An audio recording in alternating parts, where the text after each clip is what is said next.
안녕하세요. 금융나치만의 대출상담사 김교우입니다. 오늘 알려드릴 내용은 통대안하고 부분대안의 두 가지 상품 알려드릴 건데, 솔직히 이걸 두 가지라고 하기에도 그렇고 하나의 상품이라고 하기에도 그렇고, 어차피 통대안에서 또 파생되어서 나온 상품이다 보니까 서로 일맥상통한 부분들이 굉장히 좀 많이 겹칩니다. 그렇기 때문에 자, 제목을 보시면 부분대안도 있는데 꼭 통대안을 해야 하나요? 말 그대로요.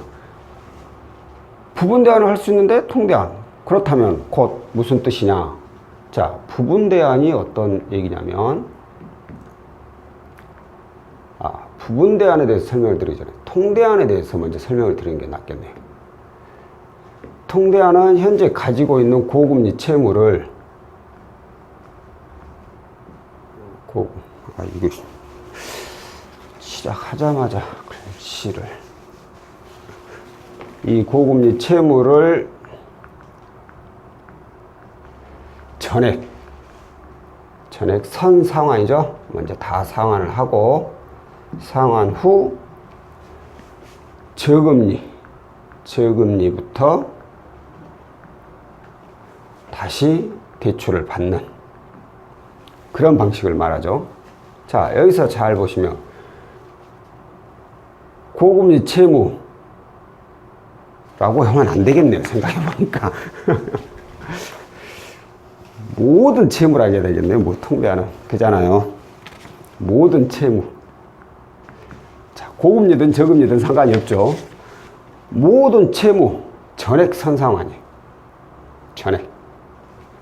그러니까 어차피 통대안에 대해서 문의를 주신 분들은 대부분이 고금리 채무가 많아서 문의를 주신 거예요. 이걸 좀 저금리로 대안을 해서 채무를 통합하고 나면 월 납입 금액이 많이 줄어들고, 거기에 부가적으로 신용 등급도 올리지만 일단 이렇게 해서 좀 생활의 여유를 찾기 위해, 그래서 통대안 문의를 많이 주시죠. 그런데 간혹가다 이제 고객님께서 아쉬운 부분들이 좀 있죠. 이건 내가 이자가 굉장히 낮은 건데 이거 꼭 굳이 상환해야 되나? 근데 상담사는 이것까지 상환을 하셔야지 은행에서 대출이 그만큼 많이 나옵니다. 이거 놔두면 안 됩니다. 라고 해서 솔직히 울며 겨자 먹기 식이죠. 어쩔 수 없이 그거 아니면 다른 걸 안 해준다니까 어쩔 수 없이 울며 겨자 먹기 식으로 전체를 다 상환을 하는데, 이걸 보완해서 만든 게 바로 이 부분대안이에요. 부분대안이 바로 고금리 채무만 선상환이죠. 선상환 후 대출을 받는. 어떻게 보면 여기에서 아쉬움을 느꼈던 분들이 이걸 이용하면 그 아쉬움을 다 없앨 수 있죠. 그런데 아까 말씀드렸듯이 이걸 상환해야지 은행에서 많이 나오는 그런 경우가 종종 있어요. 고객님들께서는 아깝지만 어쩔 수 없이 그걸 진행하는데, 부분대안도 마찬가지예요. 고금리 채무만 상환해서 저금리로 대출이 나온다면 당연히 고금리 채무만 이렇게 부분대안으로 가지만, 고금리 채무만 상환해서는 저금리 대출이 별로 안 나와버린다. 이것 때문에. 그럼 어쩔 수 없어요. 그때는 통대안으로 가는 수밖에. 이건 그때 상황에 따라서 다르게 됩니다. 그러니까 제가 항상 얘기를 하죠. 한 군데에서만 상담을 받지 마시고 여러 군데에서 상담을 받아보시라고. 그리고 또 한 가지 더. 이런 얘기를 많이 드렸더니만 저쪽에 상담하고 저한테도 상담하고 그래요. 그건 좋죠. 근데 문제가 저쪽에서 이미 진행 다 해버렸어. 그게 무슨 뜻이냐면 다 선상환 다 해버린 거예요. 이미. 그리고 나서 저한테 문의를, 나 이렇게 해서 그쪽에서 해준다고 해서 이거 다 상환해줬는데 이거 괜찮을까요? 이미 상환 다 끝나버렸는데 상환 다 끝나고 이제 대출 받는 일만 남았는데 그 주소야 괜찮을까요? 하면은 제가 뭐라고 그래요? 이런 게 아니라, 여기까지가 아니라 통대안 대출에 대해서 상담을 받고, 여기서는 이렇게 해준다. 또 비용도 들잖아요. 이만큼의 비용이 들구나 라는 걸 알고, 알겠습니다 하고 전화를 끊고, 생각해보고 연락 드릴게 하고 끊고, 또 다른 곳에 또 전화를 해가지고 이쪽은 또 어떻게 진행하는지, 그래서 여기서 골라서 본인하고 가장 잘 맞고 어떻게 보면 믿음이 가장 가는 곳 쪽으로 진행을 하시라는 거지. 이미 이쪽에서 덜커덩하고 상황까지 다 끝내놓고 나서 그때서야 저한테 전화해가지고 이런데 괜찮을까요?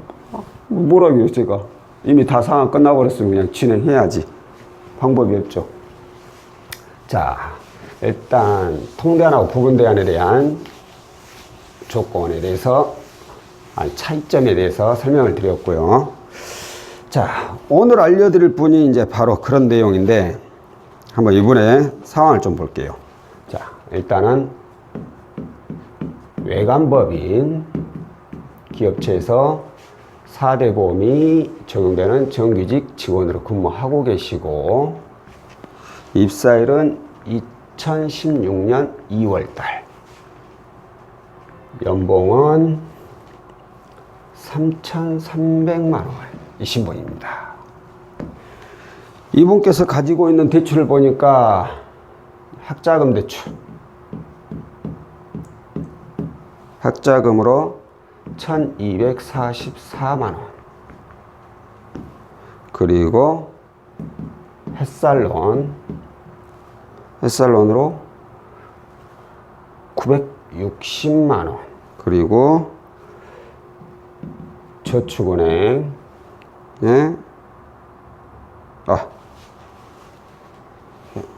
잘못됐네요. 960만 원이 햇살론이 아니라 이게 저축은행이래요.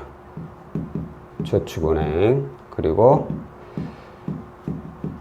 햇살론으로 850만 원, 그리고 또 다른 저축은행에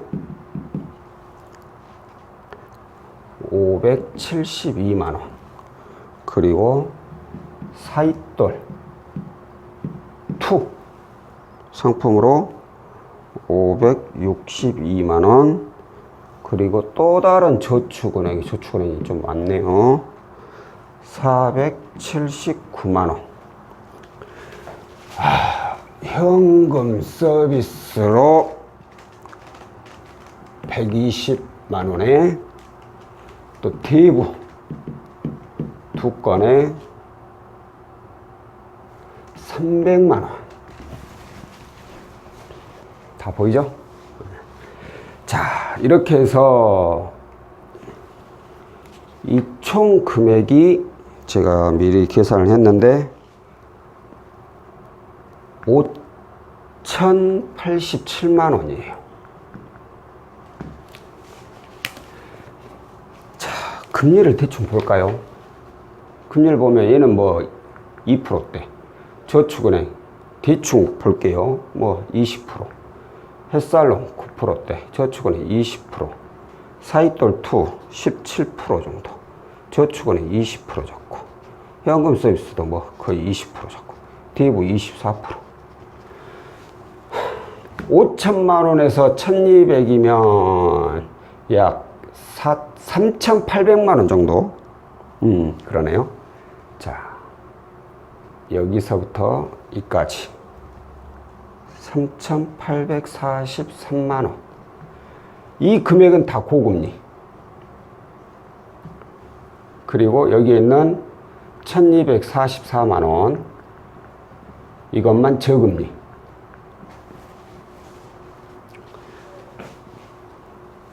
이렇게 많은 대출 금액을 가지고 진행할 수 있는 것은 제가 봤을 때도 통대안밖에는 없습니다. 연봉이 3,300밖에 안 되니까. 자, 그럼 중요한 게 아까도 말씀드렸듯이 통대안은 이걸 전부 다 상환을 해야 돼요. 그 입장에서 그죠? 아니, 학자금 이거 1,200만 원이나 되고 금리가 2%밖에 안 되는데 이걸 좀 놔두면 안 될까요?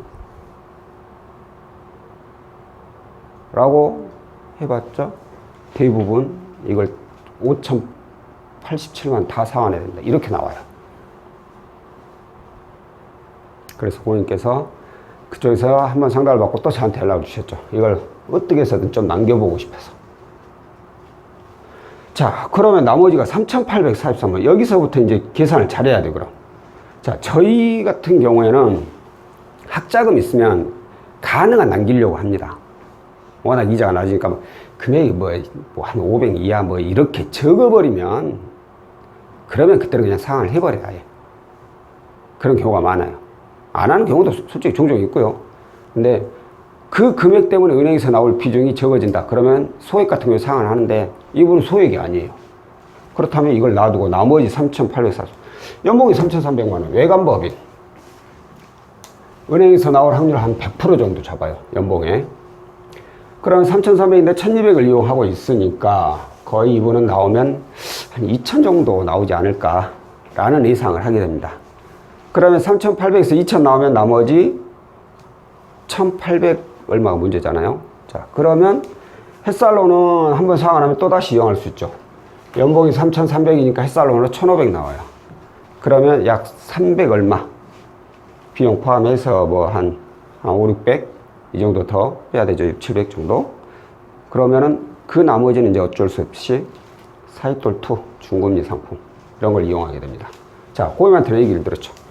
학자금을 제외하면 은행에서 2,000 정도 예상을 하고 그리고 햇살론 1,500 예상을 합니다. 그러면 약 3,500만 원은 금리 10% 이하로 맞춰드릴 수 있고 나머지 좀 부족한 부분은 어쩔 수 없이 이제 사이돌2 상품을 이용하게 되는데 이 상품은 10%대 중반 중금리 상품입니다. 라고 했어요.